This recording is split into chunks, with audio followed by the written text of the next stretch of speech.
Кафой ам балечки Байер медарам дуруни стадиони Энфилд. Кабла ҳамин пас бози Ливерпул Байер сар мешуд дар байни балечкои Байер. Акум мо ирӯз вақт бисёр дорем, мегардем да. Навай Роберто Фирминио 20 гирифт, яъне Фергюсон 20 Премьер Лига гирифт, и ягон тана гирифт. Ина Стивен Джерарди мо. Владелец ами кафе дар ҳақиқат малечки Ливерпул айда. На ёш 80 фунт, ёш камтар қиматам. Хариб 9000 сомон. 9000 сомон. На я автобуси Ливерпул. 61 минут Ливерпул зада. Ина подписчикои азиз, оқибати бозиро дидена?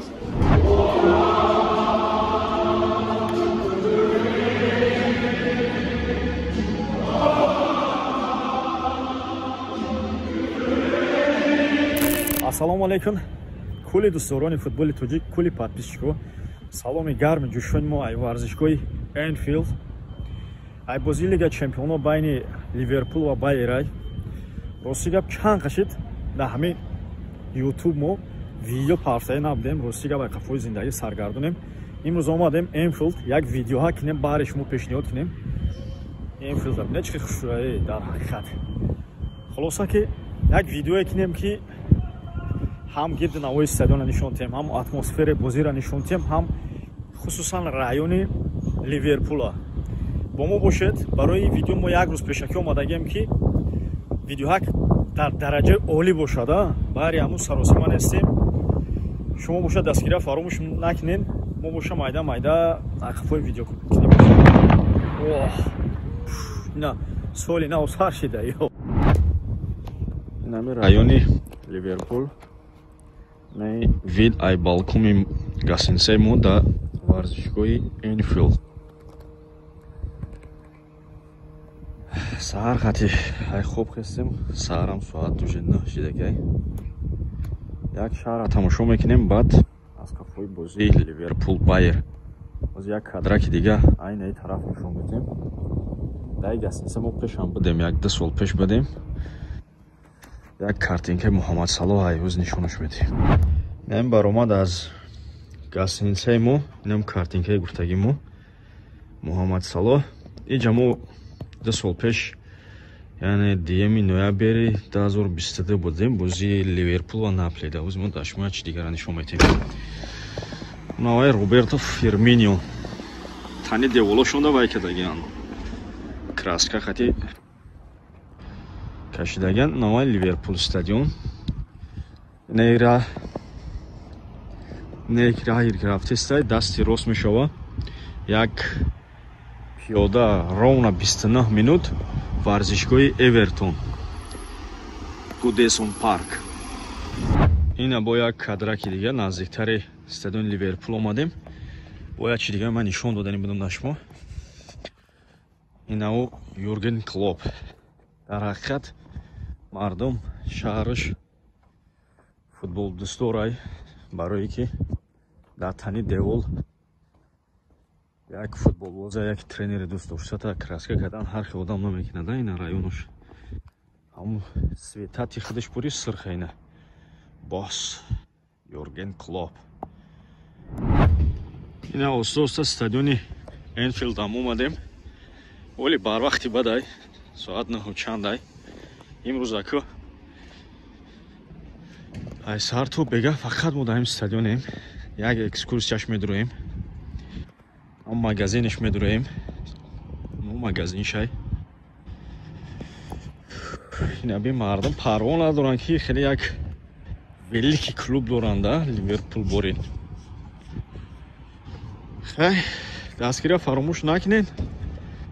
ина мо омадем бозии Лига Чемпионов Ливерпул Байер Левенкузен.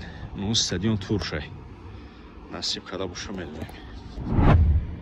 Ина ҷоизаҳои гирифтагии Ливерпулай омада историяш. Ин чиз пешай дар омадан дар магазин шай. Чӣ гуфтани будум? Ин рақаме ки 19 мебинен, ин Премьер Лигаи гирифтагӣ шай.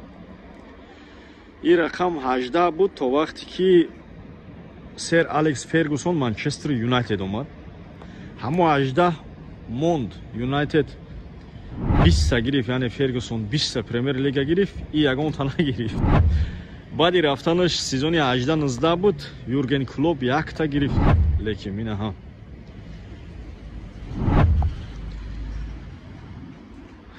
ливерпул Манчестер Юнайтед агар барои ман мешуд, ман ҳатман ливерпулро болельщик мекардам. дар ҳақиқат великий клуб айда. ливерпул вақте гирокош автобус хат меоян, онамҷа 4 фишкаяку омра мегиран, автобус меоя, ҳамин медрои намҷа туннел доран, набира намеиста автобус. онамҷа танаи хони кадомҷа Ян Рашай, легенда ливерпулай, не заминда мебинем кун тагои дарахта. уҷа ҳама номои легендаоян навиштаган амҷа. уҷа Стивен Джерард ай унову. Кени Данглишай мешинохтаги маака. ина Ливерпул. Иҷа даромадгоҳи гостеприимства, яъне VIP билетҳояку ҳамунҷайда интизор мешем бозия кани чӣ гап мешава. ина Ливерпул. ина бо айпоён омадем, ина ҷои даромадгоҳи футболистҳо. ма ҳамин Стивен Джерарда шумо нишон таҳем. ина Стивен Джерарди мо. ҳаме ҳама номои легендаҳои тоис футболистое ки дар Ливерпул бозӣ кардагиянд. не трибунаш 2 сол пеш набуд, ира нав сохтан. инҷа ҷои ҳаму телевизиону мошиношу навай мекунанд, техникаошуно устанид мекунанд. не Ян Раш. аку мо ирӯз вақт бисёр дорем, мегардем да Ливерпула гирди стадиона района.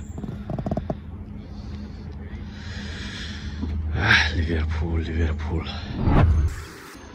масъалаи ягон чӣ хӯрдан да, хусусан фастфуд. ин ҳамҷа ҳам авқатош тозаи, ҳам ба стадиони Энфилд наздиктарай, не трибунаи Кени Данглишай. инҷа атмосфераш аҷоибай дарунаш. бовар кинен владелец ҳами кафе дар ҳақиқат малечки Ливерпул айда.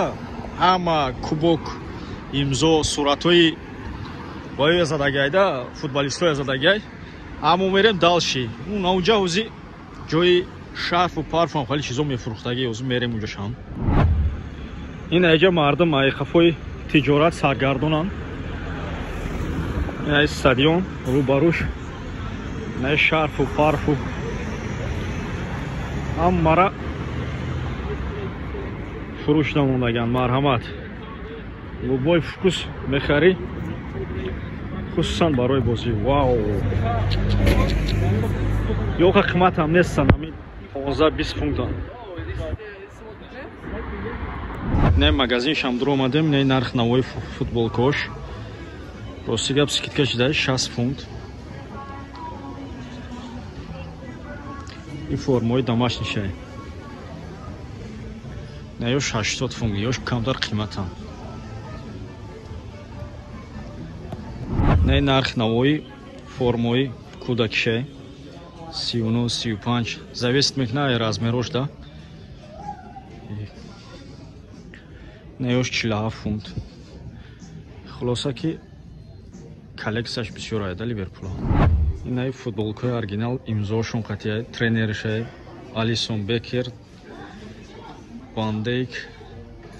нархошон 550 фунт стерлинг, қариб 9000 сомон. 9000 сомон. ин айҷа дига футболистош будай арзонтарак 300 фунт, қариб 5,5-6000 сомон. 5,5-6000 сомон. не аҳма футболкаи муҳиме ки финали Истанбулда пӯшидагиян. ина дар танаи ма ҳам футболка ҳаст 55 евро. магазинаш ганда калона Ливерпула 2 этажа. ин шаб ай 1-2 соат пеш ай бозӣ. соат 4:30 инҷа дар уже шаб мешава, баревай бозӣ соати 8 ай. ина ин автобуси Ливерпул. ягон чӣ намебинем.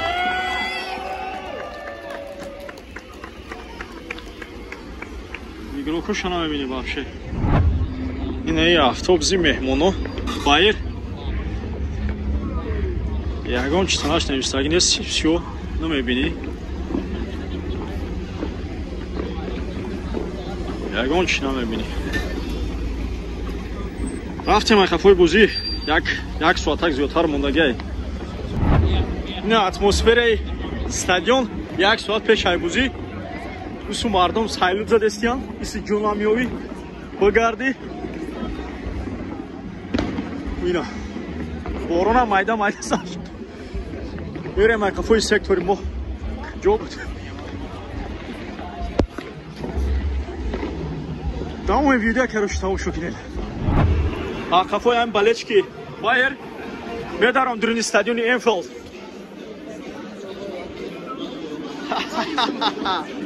این بالشگاه بایره سالو تابین بزنن نه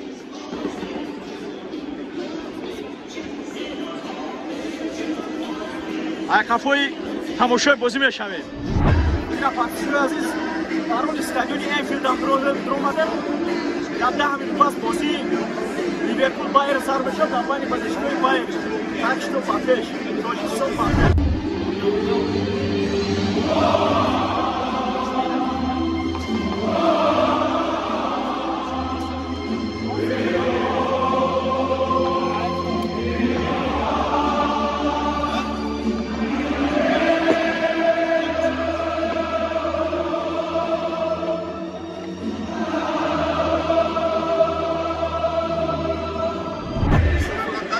دقیقه 35 минути бозиай ливерпул я штрафной гирифтад. Кали мебинем чига мешава.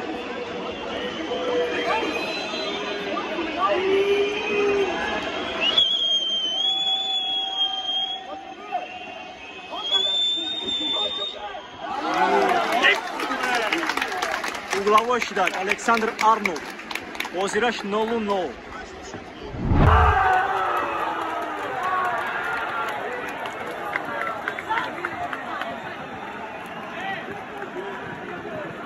Голи Байера офсайд ҳисоб кардан. Дар байни балечкои Байер будем.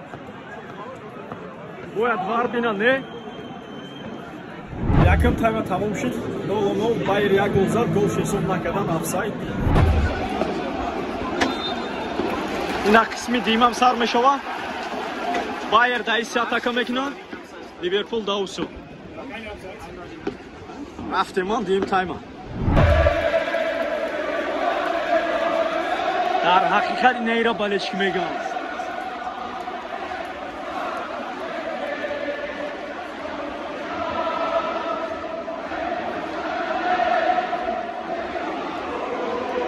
دقیقه 60 مینوت 0-0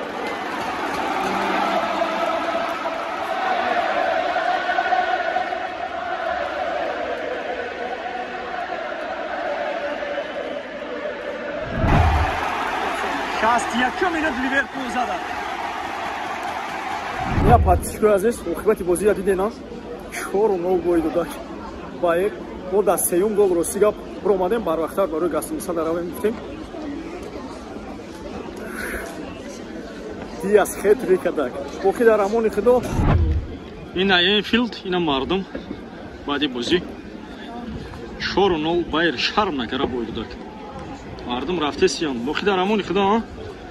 ما رفتیم طرفی دسترسی مهمسی بود و گیجا بود گفته گفتم